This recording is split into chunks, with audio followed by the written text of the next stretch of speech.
Hello and welcome to Fintech Impact. I'm your host, Jason Pereira. Today on the show, I have Emmanuel Daniel, founder of Tab Global, an international research and publishing company that focuses on commentary on banking and transformation. And I brought him on the show today to talk about his book, The Great Transition. It is a book that basically addresses how banks are transforming into the newer modern digital age and the evolution of open banking and what that means for everybody. And with that, here's my interview with Emmanuel. Emmanuel, thanks for taking the time today. Thanks, Jason. Great to be on your program. Pleasure. So tell us, Emmanuel Daniel, about your book, The Great Transition. I completed the book in 2022. And essentially, when I talk about the great transition in banking, and in fact, after I had published it and went around and made presentations and so on, I realized that the idea of a transition or the transformation of the banking industry means very different things to different people. There are those in the industry to whom transition or transformation is just a matter of moving from ATM to internet banking or from internet banking to social media or something like that. It's incremental. The transition that I speak about in my book is fundamental, and it takes us to a whole new dimension.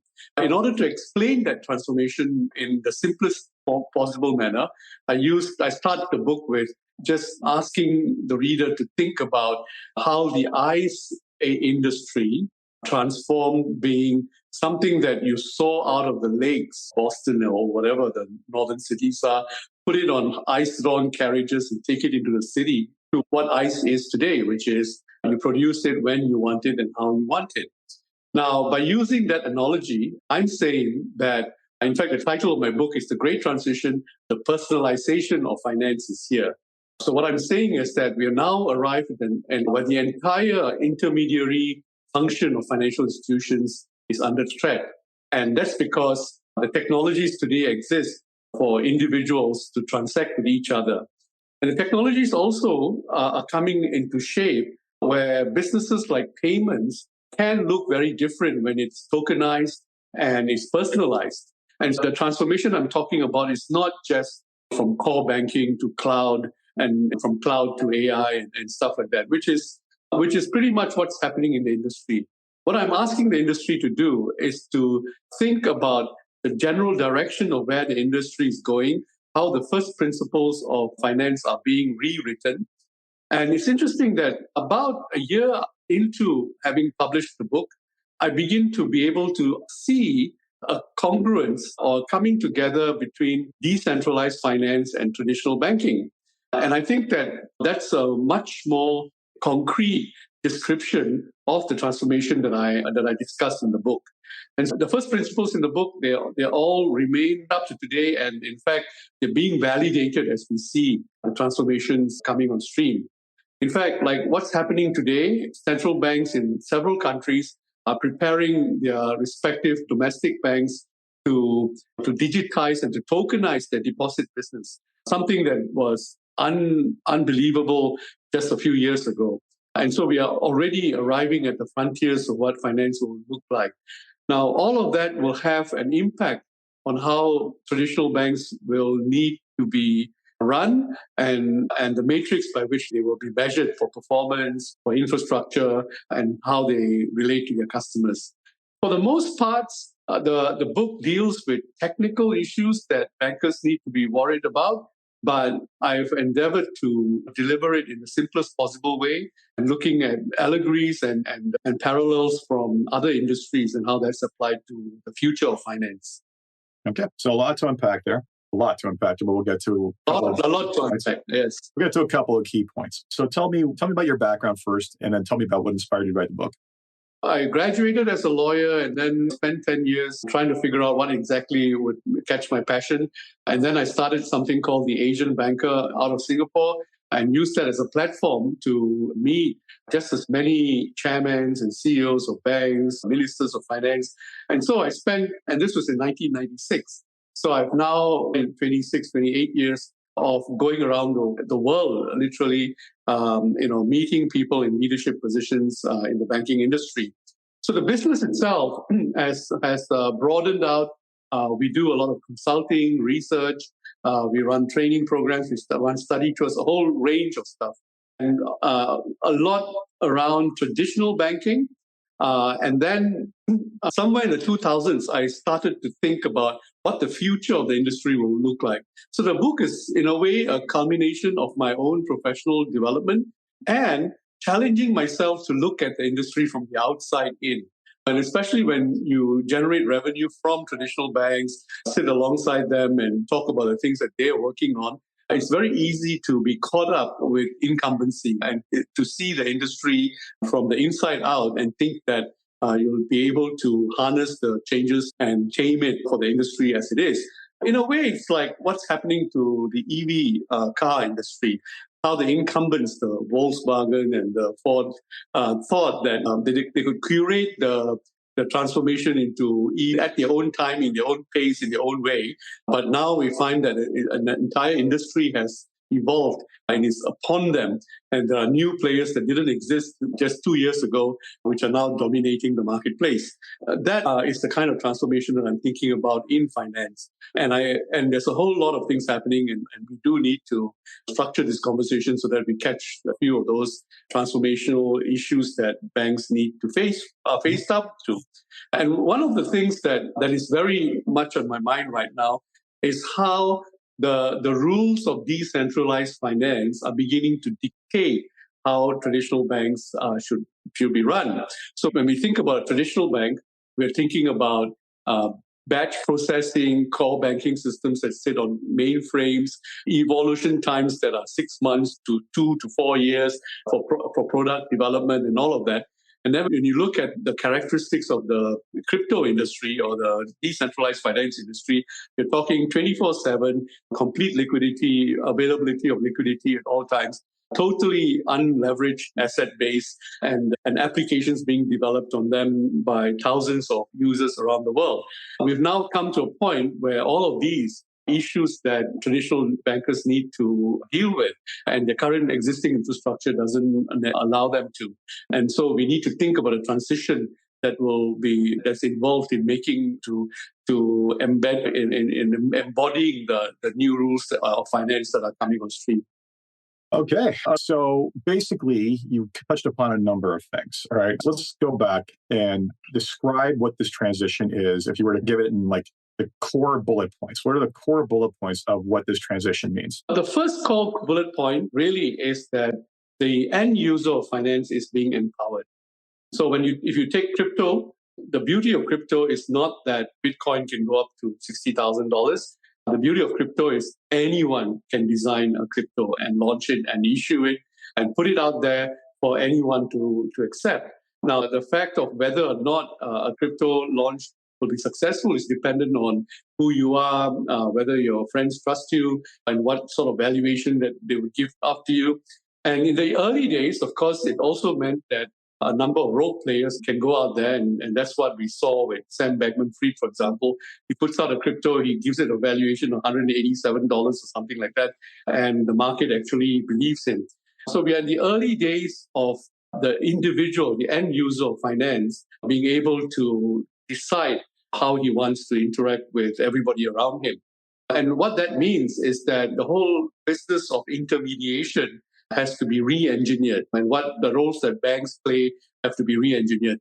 And there are similar transitions taking place. So when we think about peer-to-peer platforms, for example, the whole idea is to match individuals with each other, whether it's in investing or lending, without an intermediary and without the balance sheet.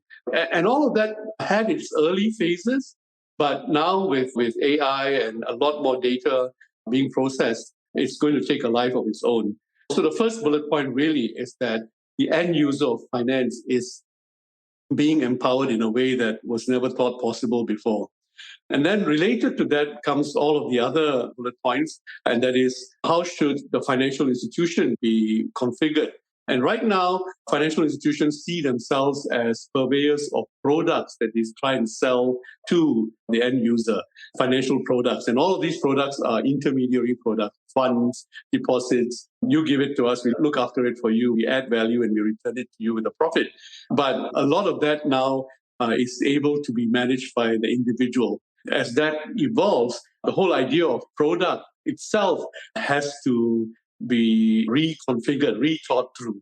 So I make a bold statement, and that is the conversation is the product. And I've said this many times in recent months, and I have bankers scratching their head and saying, what do you mean by the conversation is the product?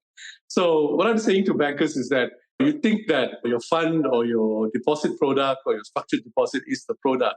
But with so much data being available on your customer, watching your customers talk to other customers and taking stock of the conversations that go on between people in everyday life, that's where you will find your product. And very often, and increasingly, banks now need to design products that meet the needs of individuals at the point of those needs. And of course, you have entire new ecosystems like the metaverse, where the whole new generation that interacts almost entirely within that universe of digital assets and so on with each other. So the banking industry needs to be in there, but it cannot be in there by trying to fob off yet another product to the industry or to the end user, because the end users are all networked with each other already. So that would be the second bullet point, that the conversation is the product. The third bullet point, at this point in the conversation, because I'm actually drawing from conversations I've been having in recent times, is that fintech players and anyone involved in innovation in finance has to challenge the regulator in order to be able to do what's right. What regulators are trying to do today is really to harness all the innovations that are taking place and try to keep it within the institutions that they understand. So a lot of the regulations that seems to be anti-innovation or trying to rein in the disruptors and trying to bring that back into traditional banks, that's a temporary measure. With a lot more processing power and a lot more technology, the industry will just keep evolving despite regulation and despite the desire of traditional banks to want to dominate them. So for digital assets, for example, it's interesting that I see that both the BIS, the Bank for International Settlement, as well as its members, the central banks in several countries, are now encouraging their banks to tokenize their deposit business, to put in experiments and pilots to try and get that off the ground. But the unintended consequence of that is that there are already alternatives in the marketplace. Stable coins are alternatives in the marketplace. In fact, what the BIS is trying to get banks to do is essentially a stable coin by another name.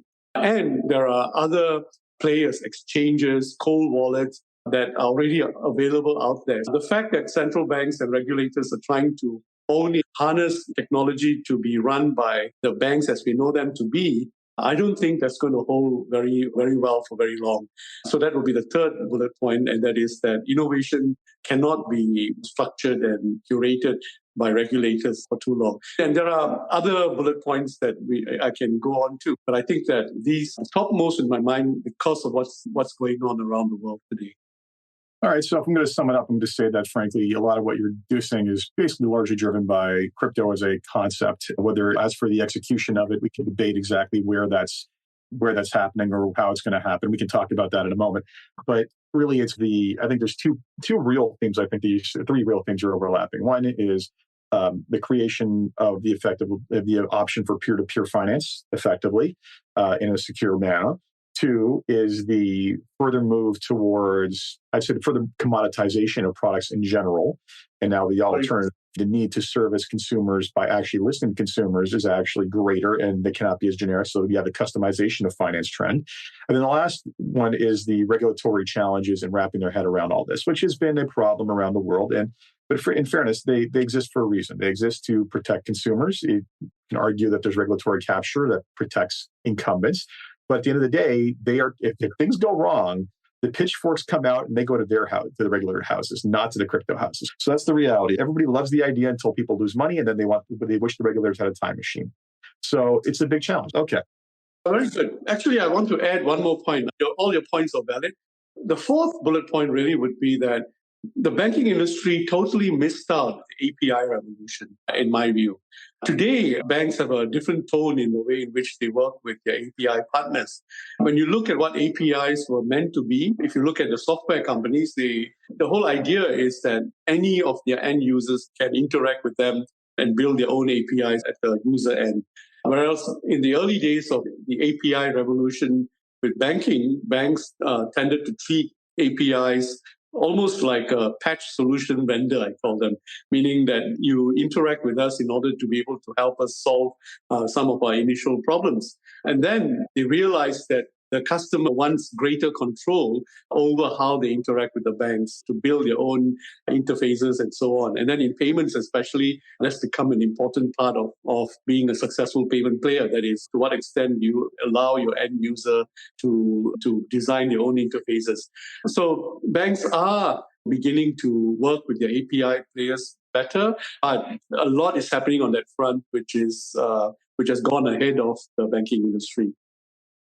Okay, so we're going to get to one of the most painful topics I ever talk about, especially because I live in Canada and you want to talk about API interfaces and banks playing nice with other companies. That is jurisdictionally dependent, quite honestly, and in large part, I always say there's different models around the world, as we talked about. There's, I'd say, the free market-led model, which is largely out of the US, where people figure out how to do it, and there's enough competition to incentivize people to play nice. There's the opposite of the spectrum, which is the European model of basically regulating it in and forcing banks and financial institutions to do it. And then they play some funny games where they try to do the bare minimum and make it difficult. And then there's everything in between. I think, what do you think the most, in your mind, where have you seen the most effective implementation of open banking in the world? And what kind of helped create that situation? Oh, now that is a curveball for me, because I do follow everything that's been happening around the world. By the way, the OCC in the US just issued a statement saying, telling the banks that your relationship with your IT vendors are dependent on you. We hold you personally accountable, or as a corporation, you're accountable for anything that goes wrong in your relationship with your third parties. Now, that's kind of a backhanded way of saying that be careful of your API relationships. Don't make it too open. But in fairness, they should be. If you're relinquishing data to a third party, you bear liability, as you should. And I think the SEC came out with the regulation on everyone needs to be SOC 2 compliant for vendors within a certain amount of time. I'm sitting there going, how did this take so long?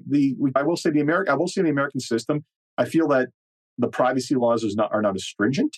And because of that, there's just not as much caution taken. And they're used to the surveillance economy, to borrow a term from a book, where they're used to giving out personal information for free stuff. So I think it's not surprising that this has gone a little too far, and people have had to be reminded, you're responsible for stewardship of that. You're liable for that. Then it depends on what exactly these IT vendors are doing for the bank. Now, that's not open banking. That's vendor relationship. And, yes. And in vendor relationship, absolutely, you outsource your infrastructure to the cloud or to a cloud provider and so on. You are responsible for that relationship, and you are responsible to your customers. And no, that caution is fair. But when that caution is applied to a whole different business model, which is end users deciding how they want to interact with you, the focus is really that you look after your own infrastructure, but you do need an infrastructure that is able to go out there and allow people to do their own thing. Gaming has that same infrastructure. Nobody issues a warning to the gaming companies that your API players, you're responsible for whatever your API players do, because they know that if there's a breach in the system, the entire gaming business goes out of the window. It's really where it's being applied to, and what the understanding of API. If the understanding is an API is a patch solution vendor to my problems, then yes, you do need to safeguard your own data and stuff like that. Open banking, which jurisdictions are the furthest down the road? I thought for a while that Australia was really very liberal. In a way, Australia did allow the revolution in, I forget the name now, but I just lost my train of thought. But they allowed the pay-to-pay. No, they allowed the. Oh dear, can we edit this? Yeah, we'll let it go back. We'll go back to Australia allowed it, and we'll fix that. All right, 1 second. Australia allowed. You call them the payment companies. It's just my string. Before you continue. Australia allowed not peer-to-peer payment. The word peer-to-peer is in my head a lot. Australia allowed the credit card processing companies and buy now, pay later. Okay, that's what BNPL. Okay, so we're gonna go back to Australia allowed, and we're gonna start there. Okay, go ahead. So Australia, so take it up from Australia allowed. So like Australia allowed buy now, pay later, for example, and that opened a floodgates to new buy now, pay later companies, all proposing that they were going to revolutionize finance. At the back end, it turned out to be the same credit card processing business where at the point of sale, you give the option to the buyer to pay in installments and vary their payment processes and so on. So as a technology, it worked. The focus was a lot on the interfaces and the user. But at the end of the day, it just went back to the idea that it is a function of the balance sheet. And a couple of them in Australia got into serious trouble because they were scrapping the bottom of the barrel to look for high-risk customers. And therefore, they needed to put a lot more capital in the business. And the cost of acquiring was much higher than they thought and so on. And even the ones in Scandinavia. So the ones that went further down the road with open banking, thinking that it was an interface problem, realized then at the end of the day that it was still a balance sheet business problem, which is who are your customers and how high risk are they and what do you have on your balance sheet to be able to onboard high risk customers and so on. So I think that I would take Australia as a good example. There's a lot of initiatives. The South African regulators are a lot more liberal, except that they don't have much happening on the technology front. So the South African regulators are very interested in using open banking to secure more unbanked customers. The big problem there is KYC, which is how do you implement a stringent KYC system that can onboard otherwise undocumented end users who didn't exist in the banking system before. So that's where they are with open banking. And as of course that the UK has done a rethink about where open banking is today and so on. And there are, by the way, there are jurisdictions like Singapore which eschew open banking. They're not even interested in that. And actually, I think about Singapore when I think about a jurisdiction which tries to curate the entire innovations taking place in finance back to the traditional banks. And that's what they try to do for a long time. They still have that kind of a mindset. You won't hear a Singapore regulator say anything about open banking just for now. Excellent. All right, so let's go back to the traditional incumbents. So what does this mean in terms of actionable items for traditional banks? What do they need to be thinking about? What do they need to be doing? One of the things I do is I run workshops for banks thinking about innovation and how they want to strategize their own roadmap to what they need to build.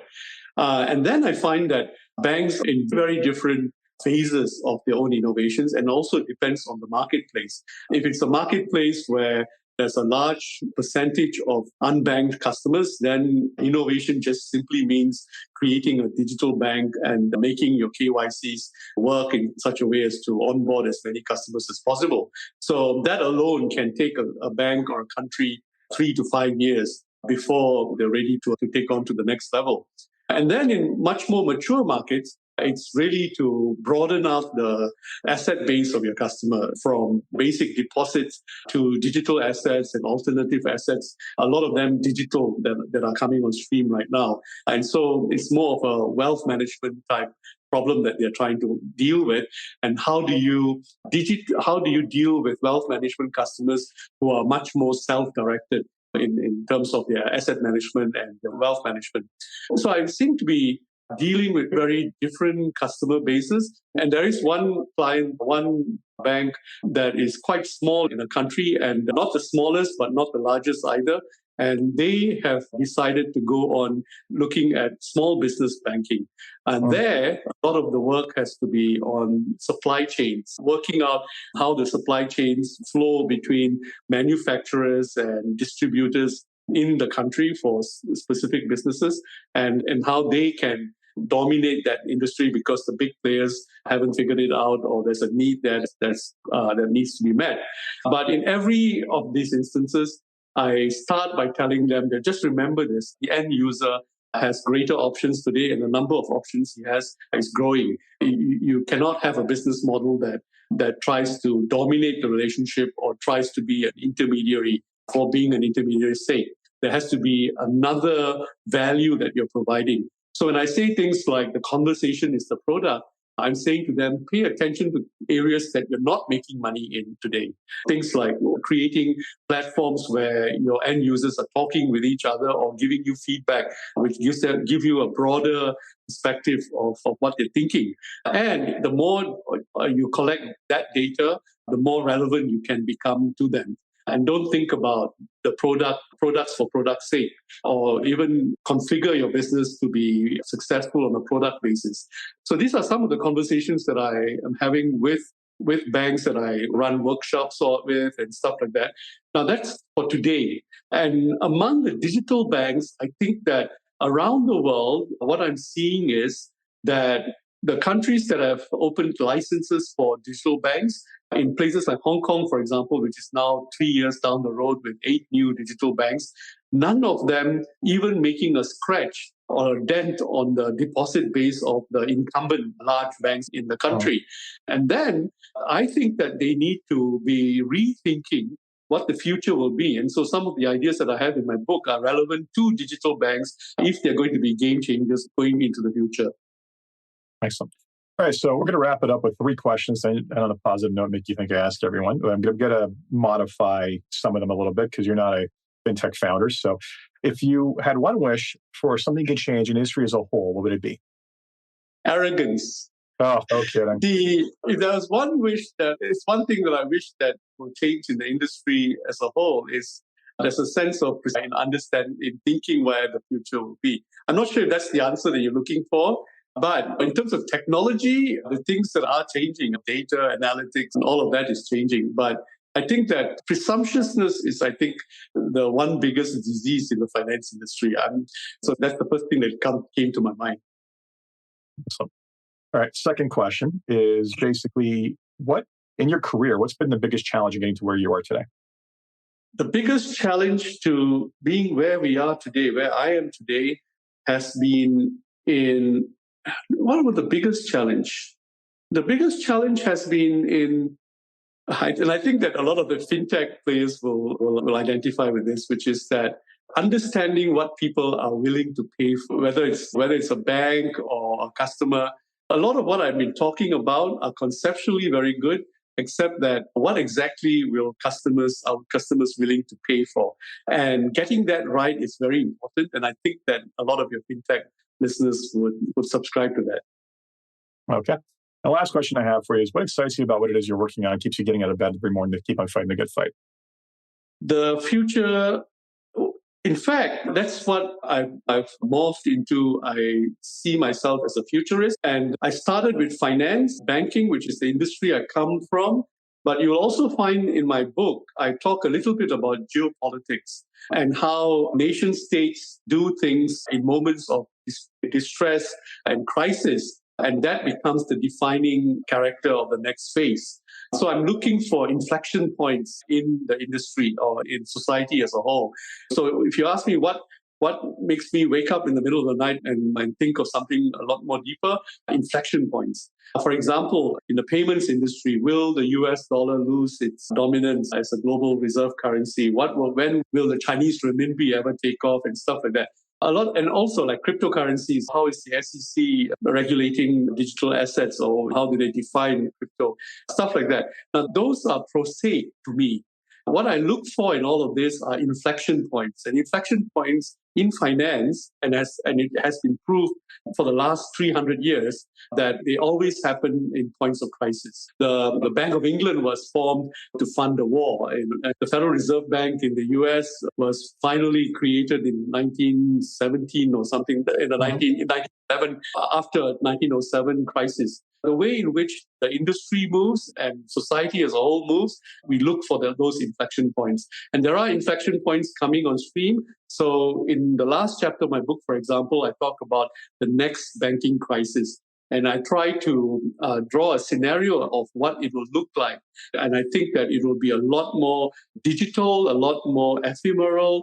It will be very difficult to define what an asset is. stuff like that. And then you look for the inflection points where decisions are made and the industry then goes on to a next level. Another one is, of course, the 1970 fallout of the gold standard, which was a decision made to be temporal. But look at where we are today. We now have floated currencies worldwide and central banks around the world issuing fiat currency, no longer based on any tangible asset. So we're looking for the next inflection point, which will be precipitated by a crisis. Okay, excellent. Emmanuel, thank you so much for your time. Very much appreciated. Thanks, Jason. Thank you very much. Yeah. So that was my interview with Emmanuel Daniel. I hope you enjoyed that. And as always, if you enjoyed that podcast, please review on Apple Podcasts, SoundCloud, Stitcher, Spotify, wherever you get your podcasts. Until next time, take care.